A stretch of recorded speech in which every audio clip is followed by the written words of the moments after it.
Assalamualaikum warahmatullahi wabarakatuh. Perkenalkan, nama saya Pinky Septia Putri dengan NIM A1A32586 dari Prodi Pendidikan Pancasila dan Kewarganegaraan. Nah, baiklah, pada video kali ini saya akan menjelaskan materi mengenai Global Governance dan Tata Kelola Dunia Internasional. Baiklah, langsung saja masuk ke penjelasan materi. Sebagai sebuah konsep, global governance mulai muncul sebagai wacana seiring menguatnya arus globalisasi, khususnya di bidang ekonomi. Nah, tidak bisa dipungkiri, gagasan global governance ini berjalin dengan globalisasi yang memunculkan dua fenomena sekaligus. Pertama yaitu menguatnya aktor-aktor non-state sebagai pusat kekuasaan baru dalam interaksi hubungan internasional. Yang kedua, munculnya persoalan-persoalan baru yang implikasinya sangat luas, tetapi di luar kemampuan negara untuk mengatasinya. Dalam posisi ini, global governance dimaksudkan sebagai upaya mengambil alih peran regulasi yang kini tidak bisa lagi dimainkan secara maksimal oleh negara. Nah, dalam global governance, negara atau yang dimaksudkan pemerintah nasional memang masih tetap memainkan peran penting.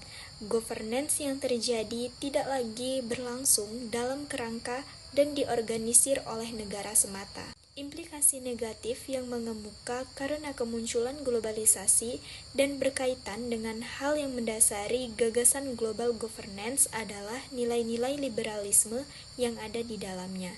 Oleh karena itu, penanganan keamanan juga harus dikembangkan dan tidak lagi bisa cukup dengan penanganan seperti sebelumnya, yaitu di mana negara memiliki peran yang cukup dominan. Saat ini, peran-peran aktor lain di luar negeri berada pada posisi yang sama pentingnya. Salah satu tantangan yang dihadapi yaitu identifikasi ancaman yang berbeda-beda. Pemahaman yang berbeda tentang ancaman terhadap negara dan perbedaan pilihan penanganan dari mekanisme secara unilateral ke multilateral. Selain itu, perdagangan internasional juga memiliki peran yang sangat penting dalam perekonomian global, terutama yaitu dalam era globalisasi yang semakin mempercepat arus barang, jasa, dan investasi antar negara.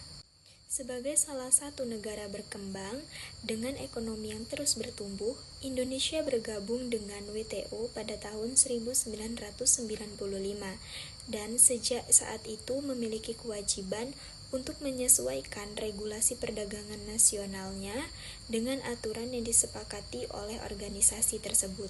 Nah, salah satu peran utama WTO adalah menyediakan mekanisme formal untuk menyelesaikan sengketa dagang antar negara melalui sistem yang disebut Dispute Settlement Mechanism atau disingkat yaitu DSM.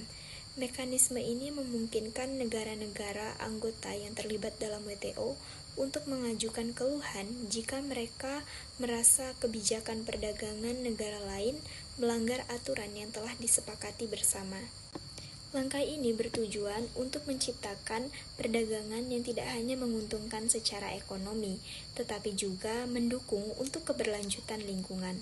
Selain itu, tata kelola global menjadi konsep penting dalam mempelajari hubungan internasional, terutama karena ekonomi dunia kini semakin saling terhubung dan membutuhkan aturan yang melibatkan lebih dari satu negara. Berkaitan dengan nilai-nilai liberalisme, maka secara lebih spesifik globalisasi yang berkaitan dengan kemunculan global governance adalah globalisasi ekonomi, yang dimana aktivitas ekonomi tidak hanya menjangkau aspek geographical extension dari aktivitas ekonomi lintas batas negara.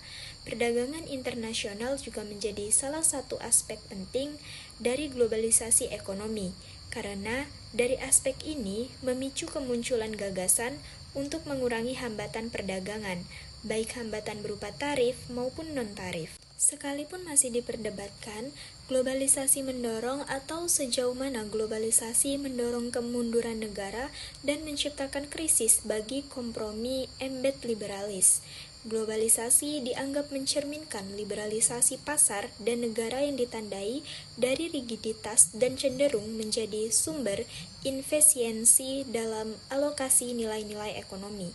Adapun agenda-agenda neoliberal yang dipraktikkan melalui institusi global dengan serangkaian kebijakan penyesuaian yang dipaksakan dinilai tidak memberikan sumbangan yang signifikan bagi pertumbuhan ekonomi. Hanya 3 negara yang mengalami pertumbuhan ekonomi yang sangat pesat di era neoliberalisme pada tahun 1990-an, yaitu Cina, Uruguay, dan Argentina. Negara-negara lain yang merupakan agenda neoliberalisme justru semakin terpuruk. Dengan munculnya konsepsi global governance dalam diskursus hubungan internasional merupakan respons terhadap semakin kompleksnya persoalan yang dihadapi oleh umat manusia, serta menguatnya aktor-aktor baru atau non-state yang mampu menawarkan peran yang lebih beragam. Konsepsi keamanan saat ini terus berkembang lebih kompleks, tidak lagi semata-mata ancaman terhadap entitas negara yang dulu lebih sering dimaknai hadir melalui negara lain. Akan tetapi, ancaman tersebut lebih beragam dan bisa berasal dari entitas paling kecil seperti kelompok dan individu. Mengenai struktur tata kelola ekonomi global sering dianggap tidak adil oleh negara-negara yang berkembang, di mana lembaga Bretton Woods termasuk IMF dan Bank Dunia dibentuk setelah Perang Dunia II untuk mencegah krisis ekonomi global dan menyediakan dukungan finansial kepada negara-negara yang membutuhkan.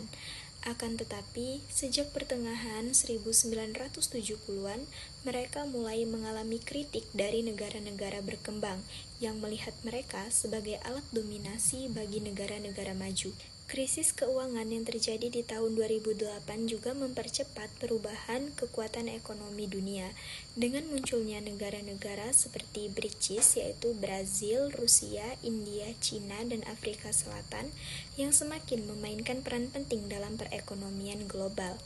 Negara-negara ini menentang dominasi negara maju dengan pendekatan yang lebih mengutamakan kepentingan negara.